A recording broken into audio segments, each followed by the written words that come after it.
In September of 2010, my daughter Sage, then 8 years old, came home from school and she said she had a sore ankle. And my wife, Gwen, did what any self-respecting mother of 6 would do when her youngest child came home and said her ankle hurt. She kissed her on the forehead and she said, "Wow, you really must have played hard at recess, but you still have to clean your room, do your homework, and go to school."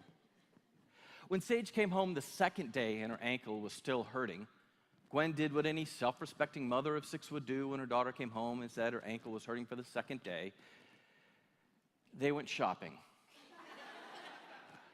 For shoes, out went the Payless, in came the Stride Rite. And when Sage came home the third day and her ankle was still hurting, Gwen did what any self-respecting mother of 6 would do on the third day of the pain. She took Sage to the pediatrician. And that visit to the pediatrician started an 8.5-month diagnostic battle that nearly took my family to our knees emotionally. Over that 8.5 months, we had no less than 9 doctor appointments every month and 3 visits to the hospital. And one of those visits to the hospital I remember as if it was last week. Sage told us at about 7:31 evening that her ankle was starting to hurt. And hour by hour throughout the night, the pain got worse and worse and worse. And Gwen and I did everything we could think of, everything that had worked historically to get ahead of the pain. And nothing was working. We tried Advil, Aleve, heat, ice. We tried singing, we tried coloring, we tried games, movies, popcorn, ice cream. Nothing was working. By the next early morning, we couldn't even touch Sage or else she would scream in pain. By noon, we couldn't stand next to the bed or she would cry out. And that's when Gwen and I had to make the decision that we had lost and we would have to take her back to the hospital. And in spite of her begging us not to touch her and to put her down, I had to pick up my daughter and carry her down the stairs and put her in the car for that long, bumpy ride to the hospital. And when we got to the hospital, she was almost comatose in pain. And the doctors and the nurses rushed her right in to start working on her. And at 2 a.m. that night, she finally fell asleep. And she fell asleep because they hit her with every single pain medicine they could think of, up to and including morphine. And it was the second dose of morphine that let her fall asleep for the first time in 2 days. And at 3 a.m. that night, 2 emergency room doctors came in and they said to us, "We called in an orthopedic surgeon because we believe that joint is septic.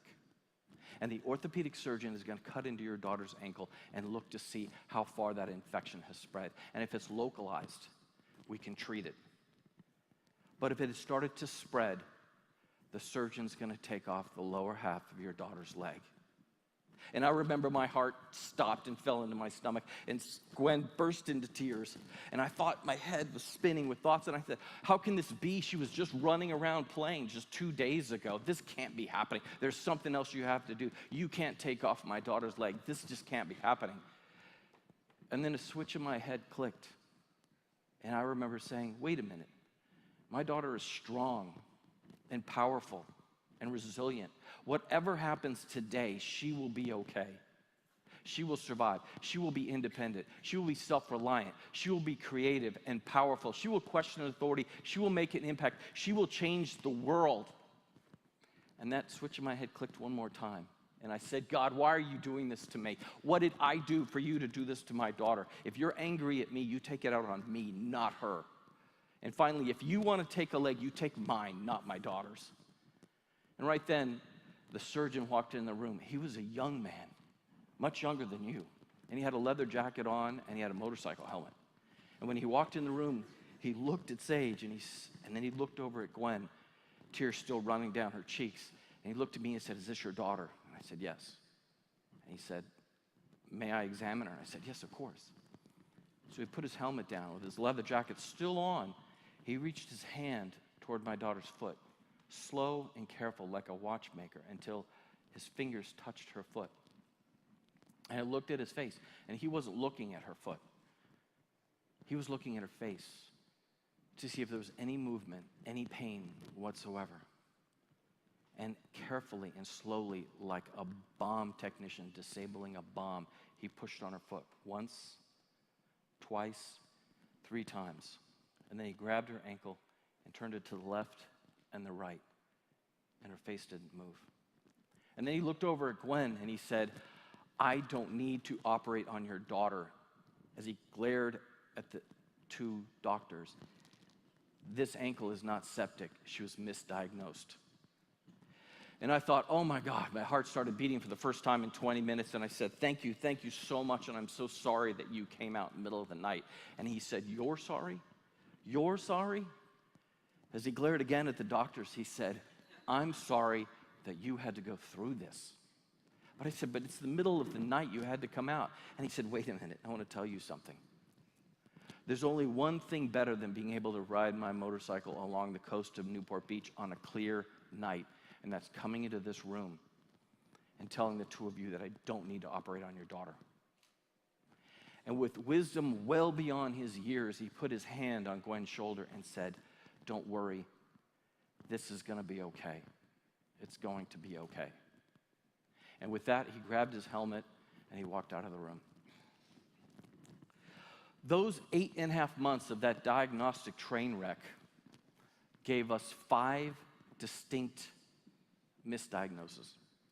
And whenever we would get one of those diagnoses, it became incredibly apparent that Gwen and I are totally different people. You see, Gwen is very thoughtful and cerebral, and she thinks before she acts, she thinks before she speaks. And me, on the other side, I'm over the top. I shoot from the hip, I run with scissors. Today's Sunday, I'll speak. Come Thursday, I'll think. And Gwen has also an incredible metaphysical connection to our kids, to kids all over. Maybe it's because she gave birth to 6 of them. And to be efficient, she gave birth to 2 on the same day. So when we would get these diagnoses, Gwen would go, wait, I gotta think about it. I gotta see if it works here and here and here. Me, I take it as gospel. I'm like, all right, let's go. We're gonna fix our daughter. Tell me what I gotta do. What do I need to do? Where are we going next? And I would go home each time and want to learn everything I could learn about this diagnosis. And it's really amazing what 18 hours, 18 espressos, a MacBook Pro and the internet can do when you want to learn something, right? And time again, we would get the call the next day that the labs came back wrong. The doctor looked at all the symptoms and he changed his mind. And then that solution, that fix to get my daughter out of pain would turn to sand and just slip through my fingers. And my daughter would be in pain still. And no one knew why. And second to that, I would have to go up to my wife and say, honey, you're right again. That 8.5-month diagnostic ping pong match sent us to more specialists than I could count. Nary a week would go by that we didn't have to go and see a specialist. And I remember one time in a doctor's office when he wanted to send us to a specialist. And this must have been a week after I had done one of my typical running up and down the street with my hair on fire, chasing a diagnosis that Gwen the whole time knew was wrong. So I really didn't trust doctors that week. I didn't. So when he said, I think I'm going to send you to a specialist, I was like, bring it on. I'm ready for you. And he said, I want you to go see a rheumatologist. I said, really? A rheumatologist? Because Sage has rheumati? My daughter has rheumati. What the hell is rheumati anyway? And he said, I don't know what rheumati is, but I want you to see a rheumatologist. Oh, because Sage has rheumatic fever? She has rheumatic fever. Feel her. She's not even hot. She doesn't have rheumatic fever. What's wrong with you? Are you crazy? And he said, no. Rheumatologists look for arthritis. Arthritis. She's 8 years old. Her grandfather has arthritis. She doesn't have arthritis. Are you some kind of quack? And that's when the doctor said, kids get arthritis too. And later that night, at home, Gwen walked up to me and said, I've been thinking, there may be something to this arthritis. And I said, Gwen, stop. Listen, I can spot a misdiagnosis a mile away. I'm really good at it. How many times have we been told a diagnosis and we go home and research it all night? How many times? How many times have we been told a diagnosis and we run up and down the street trying to figure out what it is? How many times, honey, only to find out it's not right? I know. I get this. No. But I can tell you one thing I've learned in the last time period, and that is anytime we get a diagnosis, I positively, no matter what, absolutely must listen to you. And I did. And we called our insurance company, and they told us which pediatric rheumatologist we should call. And we called them. And we talked to the receptionist, and she was very nice. She was super pleasant. She said, I think you need to see the doctor. I'm going to put you on hold. And Gwen and I were excited. It's like maybe we were onto something. Maybe this was it. And so she came back on the line, and she said, okay, I have a new patient appointment for you, and it's in 12 weeks. And I said, 12 weeks? 12 weeks? That's 3 months. How can you tell me we have to wait 3 months to see the doctor?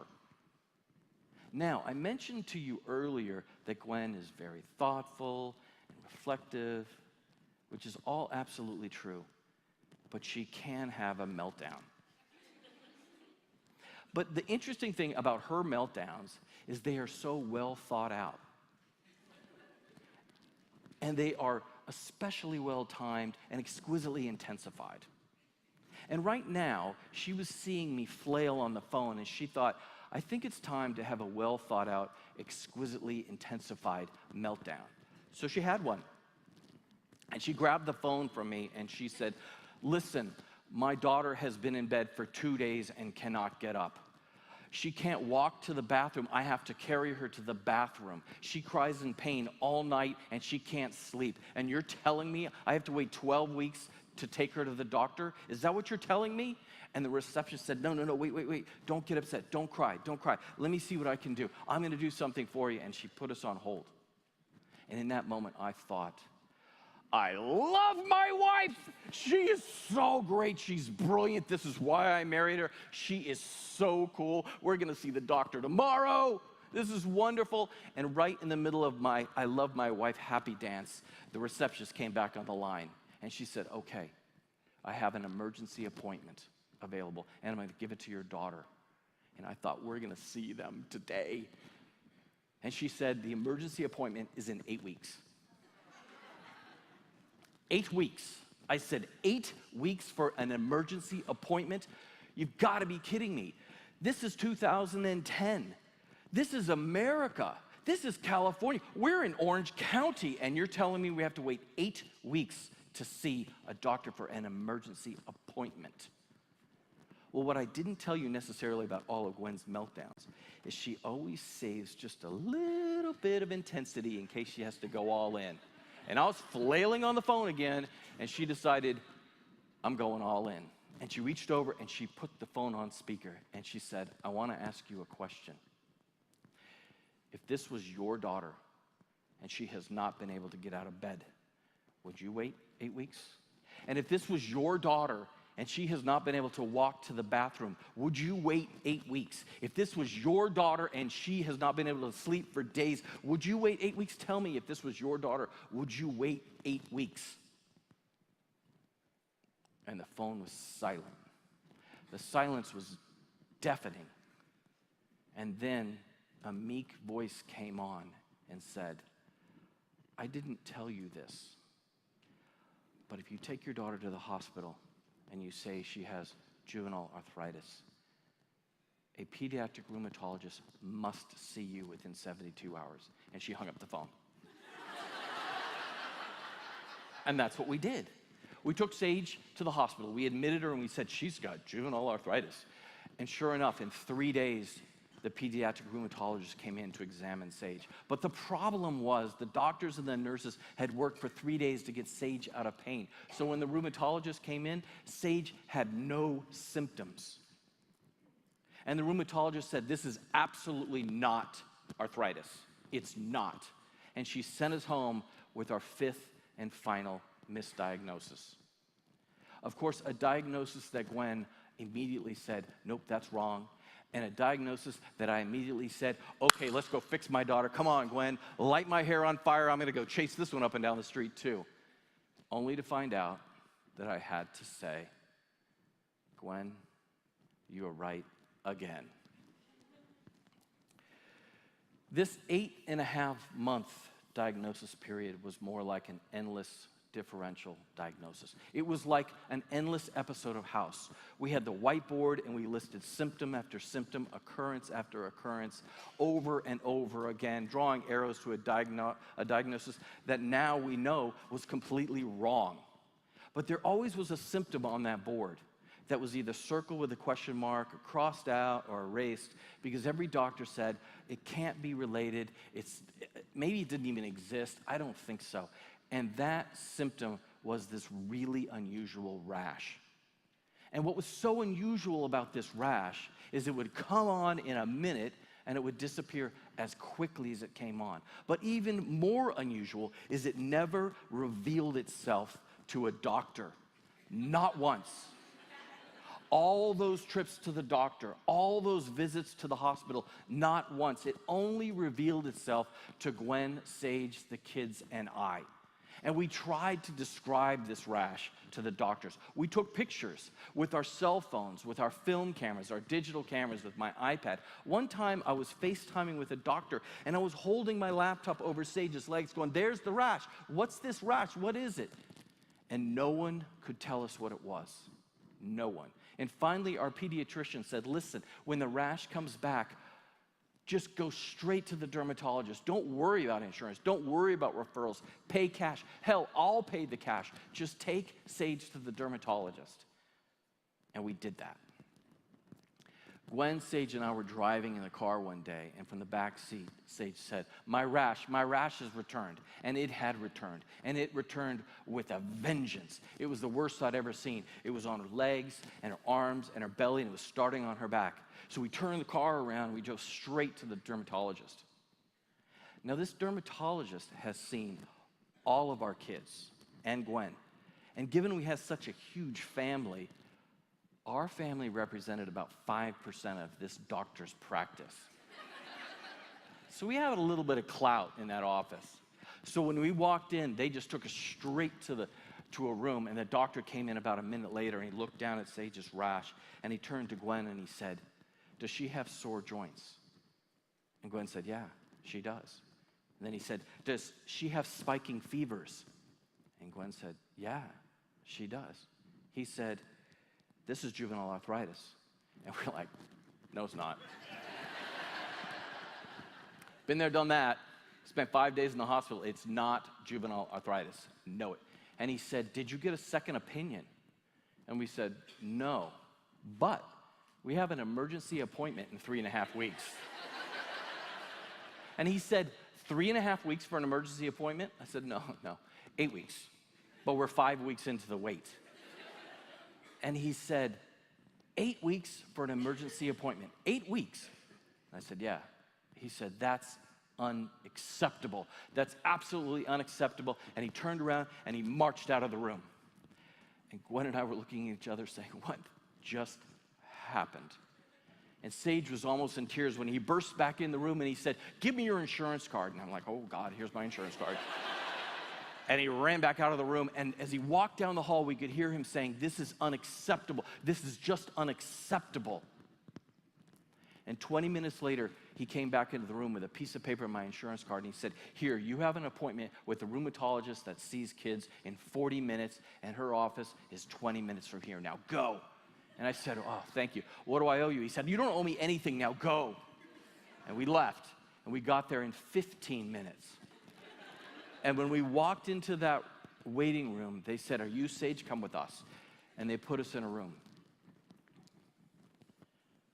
And 20 minutes later, an angel walked through the door. And Dr. McGlacy came in and examined Sage and looked at her rash. And examined Sage from head to toe. And looked at every single joint, every swollen and sore joint. And asked Gwen and I question after question. And an hour later handed us a lab slip and said, go get her blood work done and be back here at my office at 3 o'clock tomorrow. And we did that. But we came back to the office at 11:30, just in case the results came back sooner. And when they saw us walk in, they put us in a room. They said, here, sit here. And when the results come back, she'll come in. And the results did come back early. At 1:30, Dr. McGlacy walked in the room. And Gwen said, well, and Dr. McGlacy said, Sage has systemic juvenile idiopathic arthritis. And Gwen said, are you certain? And she said, yes, I'm certain. The blood test confirms what I was thinking yesterday. And I thought, hot damn, we finally found it. We finally have the diagnosis. I'm going to fix my daughter. This is great. And as I headed for the door, I said to the doctor, I'm going to go to CVS. You call in the prescription. I'm going to be back in a half an hour. But Dr. McGlacy stopped me. And she said, Adam, there is no simple prescription for arthritis. And I said, what do you mean? She said, there's no cure for arthritis. I said, no cure? You got to be kidding me. This is 2011. This is America. This is California. We're in Orange County. We have UCI, Chapman University, UCLA, USC, UC San Francisco. You're telling me there's no cure for arthritis? And she said, we can treat the symptoms, we can ease the pain, we can prevent additional joint damage, but there is no cure for arthritis. We just haven't found it yet.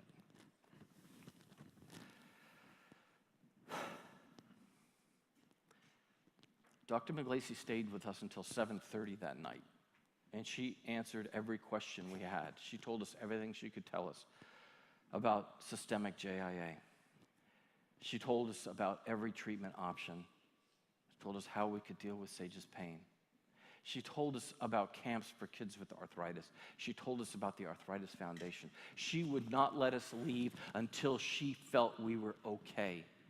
And she told us that she would be with us every step of the way.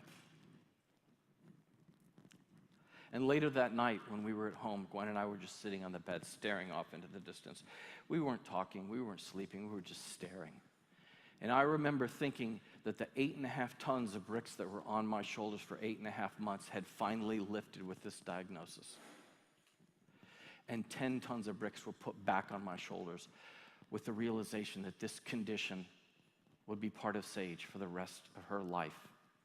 That this pain might be part of Sage for the rest of her life. That this wheelchair may be part of her possibly for the rest of her life. And I remember Gwen reaching over and grabbing onto my hand. And I realized then that she felt the same way I felt. Totally alone. We had never heard of systemic JIA. My two sisters are both doctors. They had never heard of systemic JIA. We had never heard of a family having a child with arthritis. We had never heard of a child having arthritis. And here we were, completely alone. 3.5 weeks later, Gwen was at an orthopedic surgeon's office, completely unrelated to Sage's arthritis. And when she was checking out, when she was paying her deductible, there was a flyer on the counter. It was a flyer to the Orange County Arthritis Foundation Walk for the Cure. And she grabbed that flyer and she brought it home. And when she came home, she thrust that into my hand and she said, we're going to that walk. We're going to that walk because I need to meet somebody. Sage needs to meet another child with arthritis. So we're going to that walk. And that day, Team Sage was born. And we called all my good clients and we called all our family members. And in 3.5 weeks, we raised $1,700. And the night before the walk, Gwen and I were up late ironing transfers onto white t-shirts that said Team Sage on the front. And on the back, it was Sage's favorite saying, I may have arthritis, but arthritis doesn't have me. And we went to that walk.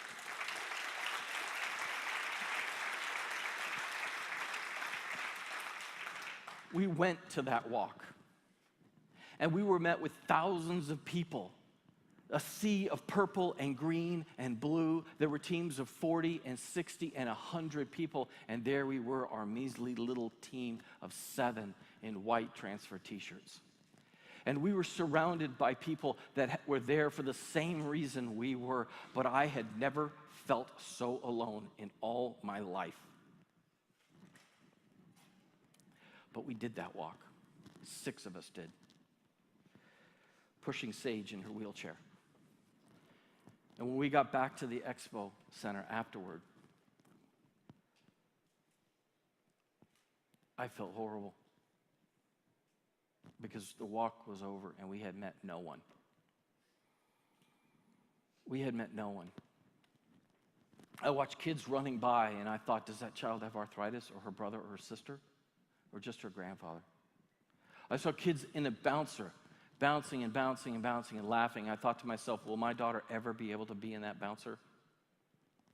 And I remember holding on to Sage's wheelchair and gripping those handles as hard as I could grip. Not because I was afraid she was going to get away or get lost. It's because this wheelchair was the only thing that was keeping me from falling apart. And I was devastated. Everybody was leaving. The walk was over, and we had met no one. I had failed. I had failed my wife. I had failed my daughter. I had failed my family. We were still alone. And then a woman walked up to Sage and introduced herself. And then she introduced herself to Gwen and I and asked us what was Sage's diagnosis. And I started to speak, and I realized if I tried to talk, I was going to fall apart. And so Gwen stepped up and said, she has systemic JIA. And the woman said, how long has she been diagnosed?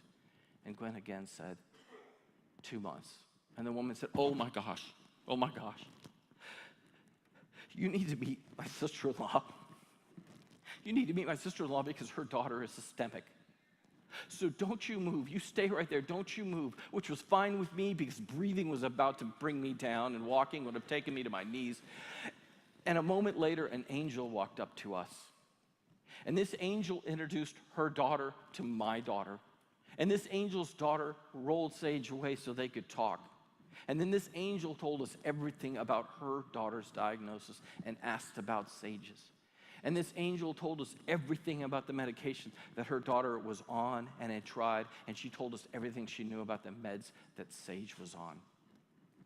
This angel told us about what she does for her daughter's pain and how she speaks to her about the future, something that Gwen and I had not even thought about yet. And she said, I want you to know there's a conference every summer called the Juvenile Arthritis Conference, and there's going to be one in July in St. Louis, and I think you should go. And I remember Gwen and I looking at each other and Gwen saying, I just don't think we can pull that off. I really don't. With everything that happened, I don't think so. And the angel said, that's okay. There'll be one next summer, and I really think you should go. And then she said something out of the blue. She said, I want you to know that you are not alone. You will never be alone. And I will be here for you always. And she wrapped her arms around us, and I lost it. And Gwen lost it. And she lost it. And we stood there crying for what felt like an hour.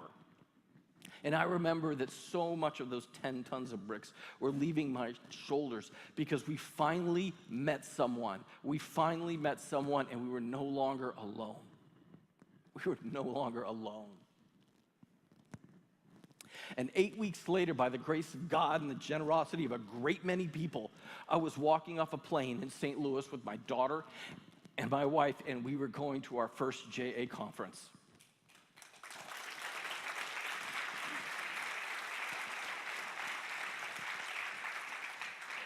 And because of airlines and rent-a-cars and hotels, we did not make it to the opening dinner, but we did make it in time for the parents' networking sessions. And I remember walking into the dad's networking session, and I was upset. I was really upset because the first 11 seats at the back were taken by other dads. So I had to sit 12 seats closer to the front. And I remember when that microphone came to me, it was everything I had to not break down again when I said, my name is Adam, my daughter Sage has SJIA, and we're from California. I couldn't get that microphone away from me fast enough. I did not want to speak. I wanted nothing to do with it.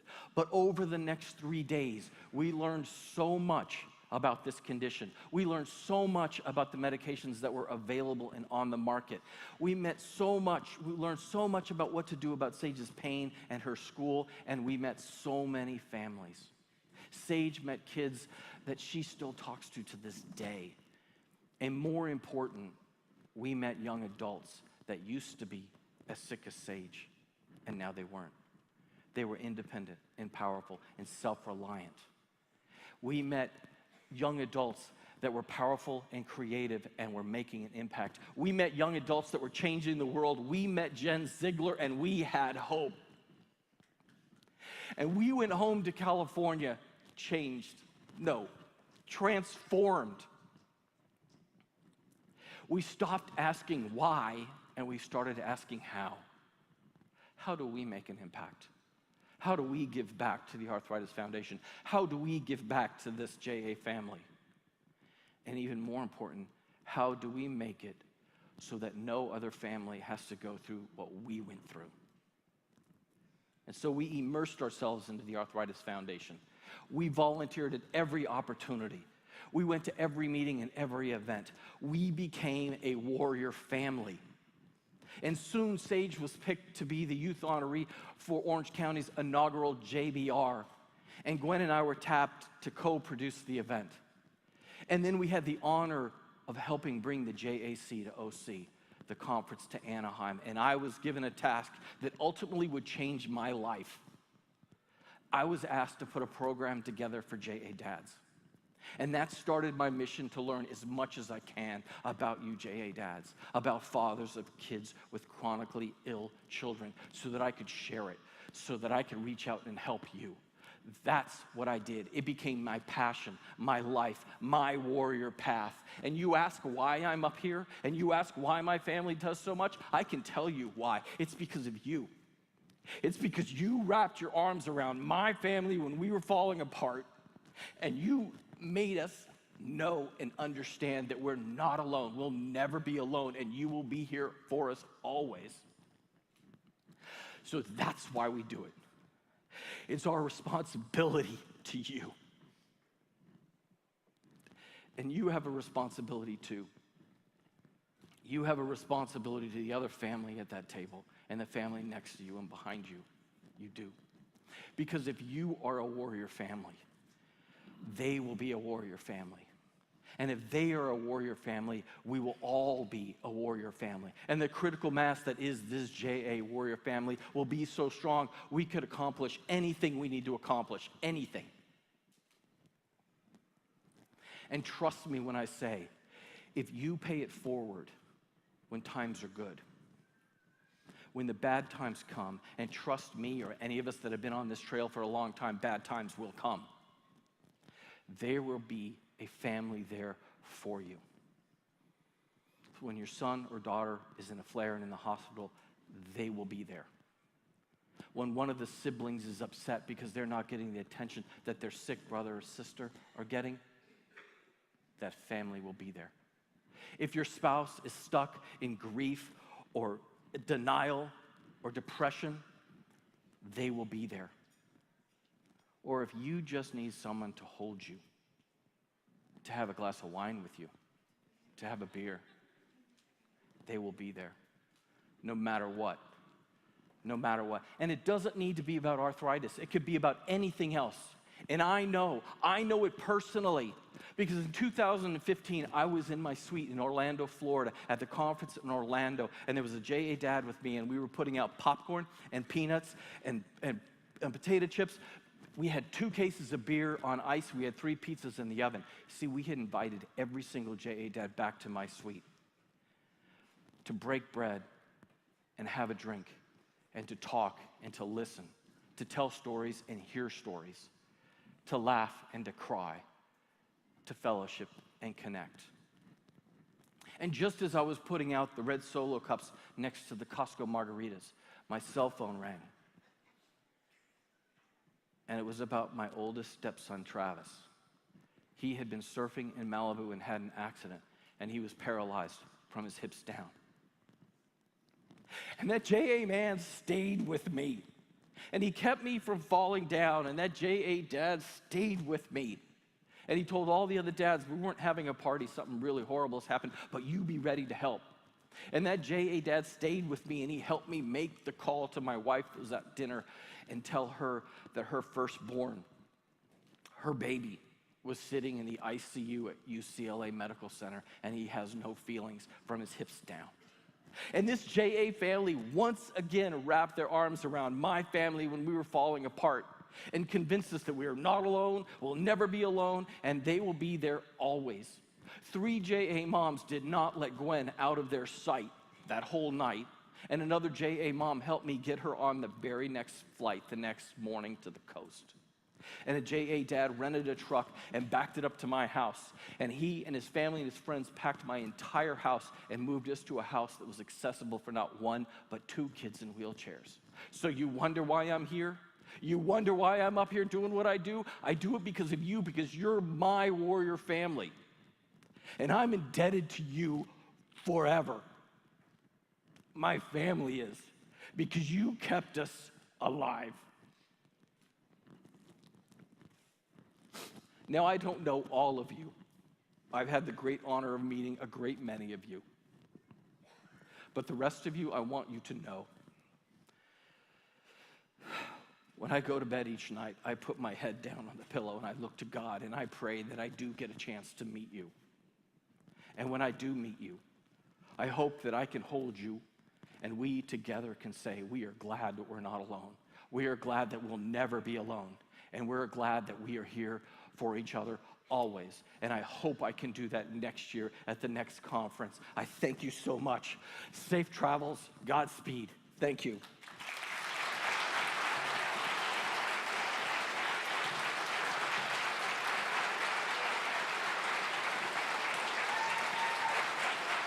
Ladies and gentlemen, this is the most beautiful, most powerful person I know. This is my daughter, Sage. And to my wife that's home with Travis, we love you. Thank you so much.